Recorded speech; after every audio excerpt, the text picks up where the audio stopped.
Hello genius, how are you? Well, तो हम लोग आज देखने जा रहे हैं क्लास 11 थर्मोडायनेमिक्स का अगला लेक्चर। तो चलिए देखते हैं। लेक्चर है हमारा relation between P and V are Poisson law. तो पॉइजन्स का लॉ जो होता है वो एडियाबेटिक प्रोसेस के लिए होता है, एडियाबेटिक एक्सपेंशन या के लिए या कंप्रेशन के लिए लगता है। तो एडियाबेटिक एक्सपेंशन मतलब जो आप जानते ही हैं, पिछले लेक्चर में बताया गया एडियाबेटिक एक्सपेंशन होता है जो अचानक से कोई प्रोसेस होती है, जैसे हमारे टायर्स का ब्लास्ट होना, टायर्स जो हमारे दबते हैं अचानक से, तो उसमें जो है ऊष्मा का एक्सचेंज नहीं हो पाता है, हीट एक्सचेंज नहीं हो पाता है, ऊष्मा का आदान प्रदान नहीं हो पाता है। तो वो जो भी प्रोसेस क्विकली हो रही है, सडन हो रही है, उनको हम एडियाबेटिक प्रोसेस कहते हैं। तो चलिए देखते हैं। तो हम लोग यहाँ पर by thermodynamic first law, adiabatic process में हमने क्या लिया है, एक मोल गैस को एट टी टेम्परेचर पर। तो हम जानते हैं एडियाबेटिक प्रोसेस में ऊष्मा का आदान प्रदान नहीं होगा, हीट एक्सचेंज नहीं होगी। तो डी क्यू हम 0 लेने वाले हैं और डी बी बराबर कुछ, अगर मान लेते हैं, ये मान के चलेंगे हम लोग कि यहाँ पर एडियाबेटिक एक्सपेंशन हो रहा है, गैस का फैलाव हो रहा है, हीट एक्सचेंज हो नहीं रही है।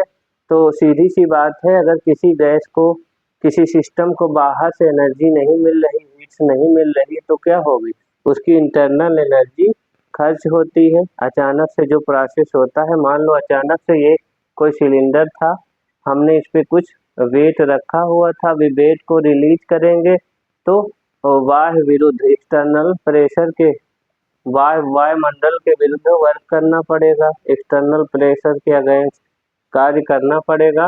तो जो भी कार्य करेगी वो गैस स्वयं करेगी, मतलब वो अपनी आंतरिक इंटरनल एनर्जी को खर्च करके करेगी। तो इस कंडीशन में होगा क्या, इंटरनल एनर्जी जब उसकी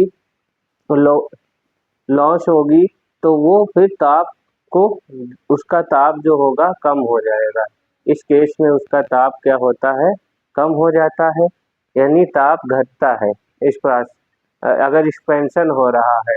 और कंप्रेशन हो रहा है, यानी गैस को हम दाब रहे हैं, तो वहाँ ताप बढ़ेगा, वहाँ पर जो है एडियाबेटिक कंप्रेशन में जो है ताप हो जाएगा ज़्यादा, और जब फैलाव हो रहा होता है तो ताप हो जाता है कम। तो चलिए देखते हैं उस by the thermodynamic first law,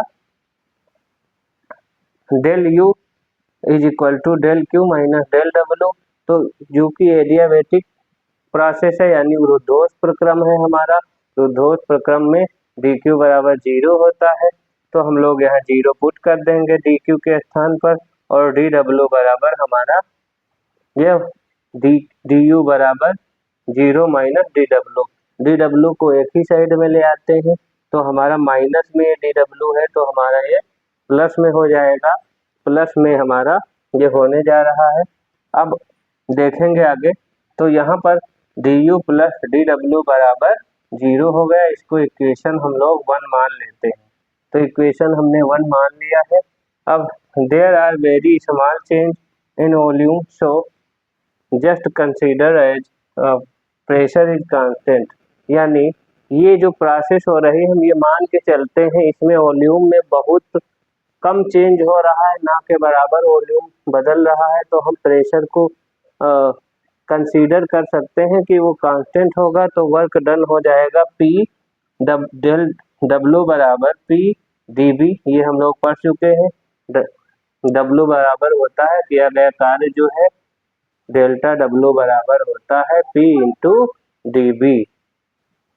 आगे देखेंगे, then the internal kinetic energy delta U बराबर, क्योंकि यहाँ पर हम प्रेशर को कांस्टेंट कंसीडर कर चुके हैं, तो डेल्टा यू जो एनर्जी होगी वो किसके कारण होगी, आयतन के कारण होगी, वॉल्यूम के कारण होगी, तो डेल्टा यू बराबर सी वी डी टी होगी। इक्वेशन 3 मान लेंगे, इसको इक्वेशन 2 मान लेंगे।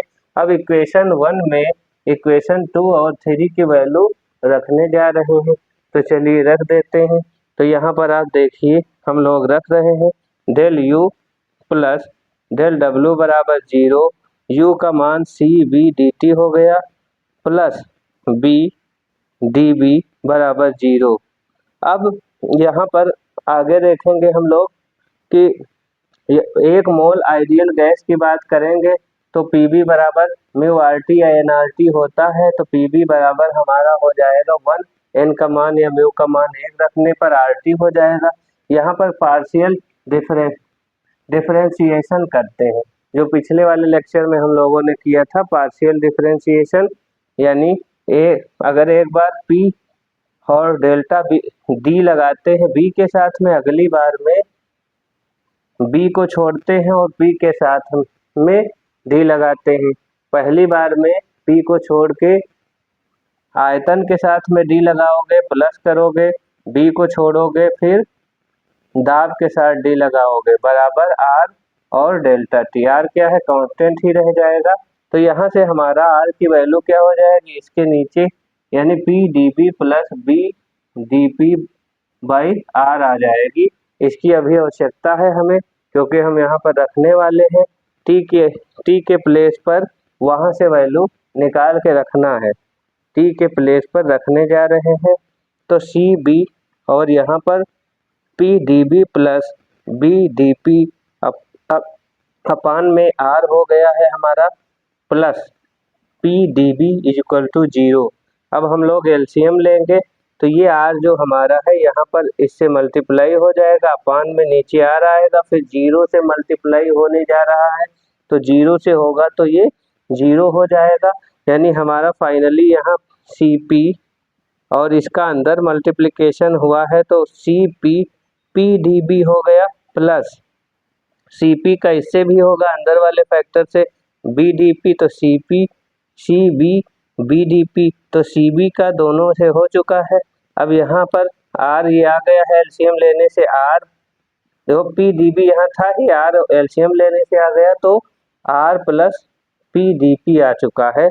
तो यहाँ पर हम लोग इसको यहाँ पर आर की वैल्यू मेयर फार्मूला से रख देंगे, आर की वैल्यू मेयर फार्मूला से रखने जा रहे हैं। आर बराबर होता है C P minus C B, तो वो इस आर की जगह पर हम रखने जा रहे हैं C P minus C B, और जस्ट जो लिखा है वो लिखा रहेगा, पी डी बी लिखा रहेगा। अब इसको हम लोग यहाँ पर सॉल्व करेंगे तो हमको मिलने वाला है क्या, कुछ ये मिलने वाला है C P D C B V D P और plus C P D D B. यहाँ पर हुआ क्या है, यहाँ पर कट चुका है, आप सॉल्व करोगे तो आपका कटेगा P C V P D V, और यहाँ पर देखिए ये C V P D V positive है, ये नेगेटिव है, इसलिए कट गया है, तो हमारे 2 ही पद बचने वाले हैं, तो 2 पद ये बचे हैं। अब करेंगे by dividing C V P V, तो हम भाग देने जा रहे हैं सी बी पी बी से, तो दोनों पक्षों में 0 को भी भाग करेंगे तो 0 हो जाएगा, और इधर करेंगे तो ये इस C V V D P plus C P P D V को भाग देंगे सी बी पी बी, और यहाँ भी सी बी पी बी से, तो यहाँ पर सी बी से सी बी कट गया, और यहाँ एक बी और एक बी कट गया, तो यहाँ पर बचा है डी पी अपान में पी, तो ये डी पी अपान में पी लिखा है, और इधर कट गया है हमारा पी से पी, और ये बचा C P by C B, तो C P by C B, और ये बचा हमारा डी पी बाई बी, अब बराबर 0 हो गया है। अब हम लोग जानते हैं कि जो गामा की वैल्यू होती है C P by C V होती है, तो यहाँ पर रख देंगे, तो D P by P plus gamma D V by V बराबर 0। तो यहाँ पर अब आगे आ जाएंगे इक्वेशन 4 बाय इंटीग्रेटिंग, तो यानी यहाँ पर हम लोगों को समाकलन कराना पड़ेगा। समाकलन का ये चिन्ह होता है ऐसे, और समाकलन अगर किसी dx/x हो तो वो log x होता है। तो देख लीजिए dp/p है तो log p हो गया, और ये गामा बाहर रहेगा क्योंकि ये गैस नियतांक होता है, विशिष्ट ऊष्माओं का अनुपात होता है, हम लोगों ने पढ़ा है। तो ये हो जाएगा हमारा गामा log v बराबर 0 का अगर इंटीग्रेशन हम करेंगे तो एक कांस्टेंट आ जाएगा। कांस्टेंट हम कुछ भी मान सकते हैं, वो चाहे जो हो, तो कांस्टेंट कांस्टेंट ही रहेगा, कोई भी कांस्टेंट हो सकता है। अब यहाँ पर एक फार्मूला ये होता है हमारे, एक तो ये होता ही है, एक ये n log m बराबर होता है log m की पावर n। तो ये जो गामा हमारे दिख रहा है यहाँ b की पावर में आ जाएगा, log b की पावर गामा, और यहाँ p तो रहेगा प्लस में। फिर एक फार्मूला हमारा और लगेगा, log m plus log n बराबर log m into log n। तो इधर पीछे देख लीजिए, तो यहाँ पर log p plus log b की पावर गामा, ये इधर आ जाएगा इंटू में log p b की पावर गामा, ये एक ही हो जाएगा इस फार्मूले से हमारे।